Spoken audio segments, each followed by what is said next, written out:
Hello and welcome to my channel, Rhino here. Today, I'm looking at a video in which Lee Strobel, the author of The Case for Christ, gives a quick summary of what he thinks is the best evidence for the resurrection of Jesus. If you are unfamiliar with Lee Strobel, he is one of the Christian apologists of the "I used my professional skills to try and prove Christianity wrong and ended up becoming a Christian" variety. In my experience with this genre of apologist, I usually come away with a feeling that they either had other reasons for their converting that they know don't hold up to scrutiny quite as well, like personal experiences or emotional reasons, or else they weren't terribly good at their jobs, which supposedly gave them the skills to uncover the truth about events from 2,000 years ago. And as a minor technical note, for copyright reasons I had to remove music from this video. It turned out well, I think, but he does sound a bit overprocessed and there are a few spots where you can hear musical remnants. That's why. Anyway, let's see if Lee Strobel is any better than Wallace was.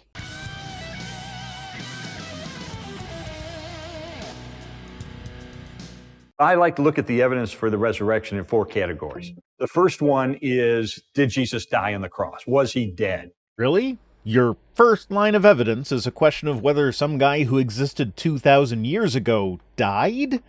Well, I am fully confident in saying that, yes, every person who was alive 2,000 years ago is currently dead.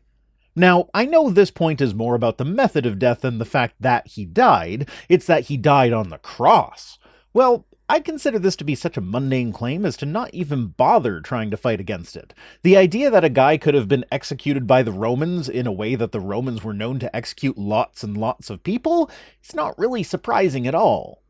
Virtually every scholar on planet Earth concedes that Jesus was dead after crucifixion. Why do you say concedes as if this is giving something up? Historians aren't trying to figure out other methods that Jesus could have died by. Historians agree that the crucifixion of Jesus was probably a real event, both Christian and secular historians. Yes, of course, there are mythicists out there like Richard Carrier who would argue that Jesus was not an historical figure to begin with, so for him the idea of a crucifixion in the first place would be a concession, but not the death part of it. The death part is pretty much assumed to be correct because we have no reason to believe otherwise. Like, if you got Richard Carrier to agree that Jesus maybe did exist, I don't think you would have a problem with dying on the crucifixion. You just have to convince him that the crucifixion happened in the first place.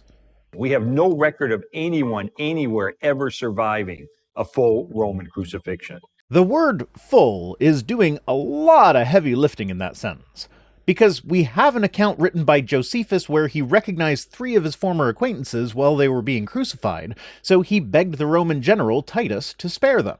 So they were taken down, and one of them survived. Oh, now, we've got a couple of days up here. Plenty of time. Lots of people get rescued.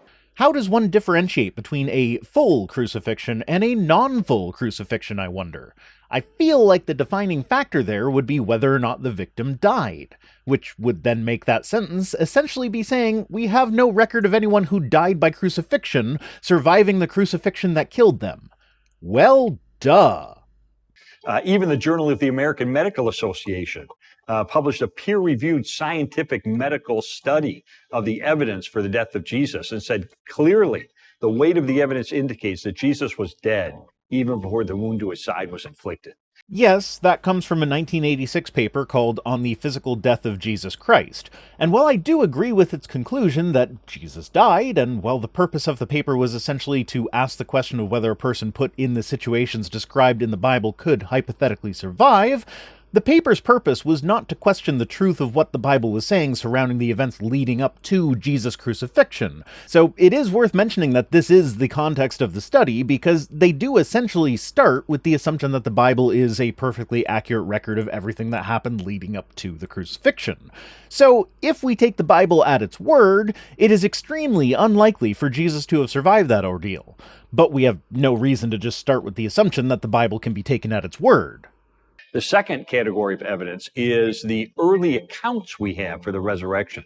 Well, it'd have to be pretty significantly early because we literally today have accounts of Hugo Chavez not only being alive 8 years after his death, but having had a significant impact on American politics in the 2020 election.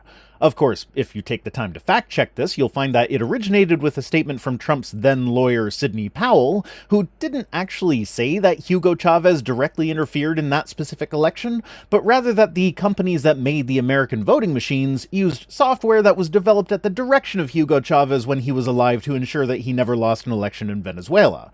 Now, the way she said it, it's still a patently absurd claim, but the fact that this is so easy to fact-check has not been able to stop the rumors of people's belief in a live Chavez messing with world politics, just 8 years after his death and just 8 months after the election he supposedly interfered with.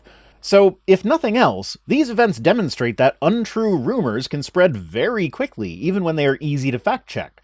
Really, at the end of the day, if it can be historically demonstrated that the stories of Jesus' resurrection started circulating on the very day of his crucifixion, or rather the third day after it, I guess, that doesn't say anything about the truth of this claim. It's just a testament to how quickly rumors can spread. In other words, I used to think as an atheist that the resurrection was a legend. And that took a long time to develop in the ancient world. The resurrection itself doesn't have to have taken a long time to develop as a rumor. In fact, most atheists I know would be willing to agree that the belief in the resurrection was probably one of the first Christian beliefs to develop. The fact that people believe that Jesus had risen from the dead is likely the cause of the beginning of the religion. It's not much of a religion if it ends at the leader being executed by the authorities, but if some people somehow sincerely came to believe that this leader had in fact come back from the dead, then that's a fair bit more impressive than ending at the crucifixion, and it's more likely to spread just by virtue of the fact that it's a more interesting story, regardless of whether or not that story is true. It's kind of a self-selection mechanism.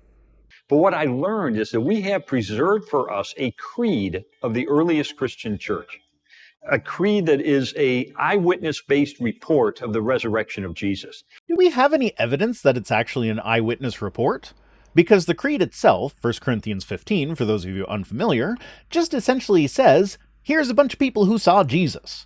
We don't know who originally wrote the creed or what their source was for the contents. All this can possibly tell us is that early Christians believed Christian beliefs. The Islamic creed, I bear witness that none deserves worship except God, and I bear witness that Muhammad is the messenger of God, appears in the Quran, and there is evidence that it was a well-established Islamic creed in the same century in which the Quran was written. Does this have any bearing on whether or not it is true? Would it be more true if there were more evidence of it having been a creed at the time of its original authorship? Or is this rather just evidence of something that early Muslims believed? The statement early Christians believed Christian things is almost as unremarkable as the whole "a guy who lived 2,000 years ago is dead now" statement. Not quite, but almost. Now, this creed has been dated back by scholars to within months of the death of Jesus. Like I said, I don't care if it gets back to within days of his death. An unsourced statement that a bunch of people saw him alive once is not good evidence. After all, even today, when fact-checking is a piece of cake in comparison to first-century Judea, we have people who, just months after the fact, believe that the US presidential election was stolen by Joe Biden, when that is demonstrably not true. In fact, it doesn't even matter for the purposes of this example whether or not you believe the election was stolen. If it was stolen, we have millions of people believing the myth that it was secure. If it was secure, then we have millions of people believing the myth that it was stolen. Either way, there are currently millions of people that believe something entirely mythical just months after the fact. And you want me to believe that it would be impossible for a few hundred people to have ended up believing a false rumor a few months after the fact? I don't think so. Within months. That is historical gold. So we've got a news flash from ancient history. If it were actually attributed to someone rather than just being a statement of belief, then sure. But as it is simply a statement of belief. I believe that Jesus appeared to this list of people. Nothing more. Now, certainly from an historical perspective, this is interesting. It's always interesting to learn about the beliefs of regular people throughout history, but it doesn't say anything about the truth of those beliefs. Third category of evidence is the empty tomb. The empty tomb that nobody references until at least 30 years after the fact, and then it's not an eyewitness talking about an empty tomb, but at best a second-hand account about an unknown tomb being empty once? This is incredibly flimsy, if I'm generous. And this is being extra generous, going with the church tradition of Mark writing his account based on the teachings of Peter in Rome. There really isn't any evidence that this is what actually happened. In reality, Mark seems to have been a compilation of oral stories that were in circulation about Jesus at the time of his writing. Since there isn't even a hint of a tomb in any writings before Mark, much less of an empty one, we have no reason to believe that there even was a tomb. The most likely scenario, as confirmed by Christian scholars, is that a crucifixion victim would have had their body left on the cross to rot before being thrown into a mass grave. No mention of an empty tomb came up until it would be far too late for any sort of verification. Like, really, hey, this empty tomb over here? Yeah, it had someone in it 30 years ago, and that's how you know that that person was raised from the dead. Would anyone take that seriously? Well, I mean, obviously they do, so point withdrawn, I guess, but that seems like bad epistemology to me. And the best evidence for that is even the opponents of Jesus implicitly admitted the tomb was empty. Because when the disciples began proclaiming that Jesus had risen, what the opponents said was, the disciples stole the body. Who said that? When was that said? I may be wrong, but to the best of my knowledge, the only account of anyone saying that the tomb was empty because of a stolen body comes from the book of Matthew, in an implausible tale about how a Roman guard at the tomb would have gone straight to the chief priests rather than to the Roman authorities to report a failure of their mission, at which point the non-Roman priests tell these Roman guards that they will protect them from the Roman authorities if they lie and admit to falling asleep at their posts, a crime that is punishable by death. How Jewish priests would possibly protect Roman guards from Roman punishments is left to the imagination, but one of the things that the priests tell the guards is to lie and say that the disciples stole the body, and this is the only record of any kind from history that talks about opponents of Jesus admitting that the tomb was empty, and it comes from a source that has a vested interest in providing an ad hoc explanation for certain details. It reads very much as Matthew adding in an apologetic explanation for the origin of the stolen body idea after the story had been in circulation for a while, and at least a few people thought to ask, how do we know the body wasn't just stolen? Matthew saying that the chief priests claimed the body was stolen sounds pretty much exactly like the classic apologist story of, that one time I was flying on an airplane and I sat next to an atheist professor who I stumped repeatedly with my amazingly clever questions. Not true is what I mean. It sounds not true. Now they're conceding the tomb's empty. They're just trying to explain how it got empty. So everybody's conceding the tomb was empty. I'm not. And I know a lot of other people who are not making such a concession. In fact, there are many who are not willing to grant the concession that there even was a tomb. A mass grave is the most likely historical scenario, in which case it is likely that Jesus' body would have been completely unrecognizable, and so nobody would be able to confirm whether or not he was in any particular grave, which means that the most likely scenario is that Jesus' body stayed put and the legend of the tomb showed up later. How did it get empty is really the issue, and that goes to the fourth category of evidence, which is eyewitnesses. Oh good, eyewitnesses! That should help at least establish that there was a tomb in the first place, right? Because so far, all we've got is an unsourced creedal statement that they believe that there were eyewitnesses, to the resurrection, not even to the tomb, followed by a guy who says that he was not an eyewitness, except he had that one vision that one time, and did not allow any eyewitness testimony to change what he was preaching, followed by the first accounts of Jesus' life, none of which even claims to be eyewitness testimony. None of this looks good so far, so let's see what you've got. You know, for most of what we know about ancient history, it comes from one or maybe two sources of information. It's never a good sign when your statement about how great your evidence is immediately followed up with a caveat about how bad other evidence can often be, rather than just a presentation of the evidence. Hey son, did you steal the cookies? I see chocolate smeared across your face. Well, Dad, you know that often when my brother eats cookies, he gets a lot more chocolate than me smeared across his face. And yes, I know that analogy is slightly backward. I like my stolen cookie analogies, don't at me. And yet, for the conviction of the disciples that they encountered the resurrected Jesus, we have no fewer than 9 ancient sources, inside and outside the New Testament, confirming and corroborating the conviction of the disciples that they encountered the risen Christ. I'd be interested in how you're counting those sources, because I'm aware of none that actually claim to be eyewitnesses, and only one, perhaps 2 if I'm generous, that claim to be secondhand reports of things that eyewitnesses have said. And actually, of those 2, one is merely saying that the eyewitnesses existed, and says nothing about what they may or may not have said. And eyewitness accounts outside the Bible? I mean, I guess if you're willing to give credibility to apocryphal texts that are known to have been authored much later than the canonical Gospels, we might find some that actually claim to be written by eyewitnesses. But why would we take them at their word for that, but not for any of the other details that had them excluded from the final cut of the Bible? Or are you saying there's a Bible Snyder cut? But, of course, he didn't say anything about having eyewitness accounts, but rather 9 accounts that confirm that the disciples believed that. So, really, even if I grant that there are 9 sources, all that means is that you found 9 things like that passage from Tacitus, which essentially just says, hey, there's this group of people called Christians, here's a thing that they believe. And I think we all know that he's counting the 4 Gospels and the writings of Paul as 5 separate sources, which they're 3 if I'm generous. So all he needs here is 4 more sources outside the Bible to get to his inflated 9 number. We can be reasonably sure that he would include Josephus and Tacitus on that list, as most apologists do, but who else would he use? Pliny the Younger, perhaps? He gave a brief description of Christians and some of their beliefs, and is often held up as confirming the life of Jesus, despite his writings doing no such thing. Maybe Mara bar Serapion, who made a passing mention of the Jews executing their wise king, and connected that to the siege of Jerusalem, claiming that that was God's retribution for the execution of this wise king?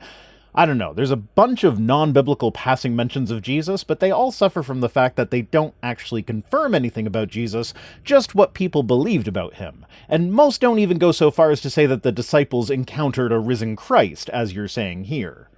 That is an avalanche of historical data. It's really not, though. Like, I'm going to be honest with you, I used the website that J. Warner Wallace bragged was the most visited page on his entire site in a segment of his video that I skipped when I covered it. That's where I'm getting my information on non-Christian corroboration for biblical details, from a biased source that wants to make it look as convincing as possible. And the first quotation that he lists on that site is from an historian named Thallus, as quoted by the 3rd century Christian historian Julius Africanus. Basically, Africanus reiterates the description of events surrounding Jesus' death, the ones that can only be found in Matthew, minus the Jerusalem zombies, of course, and then says, this darkness Thallus, in the 3rd book of his history, calls, as appears to me without reason, an eclipse of the sun.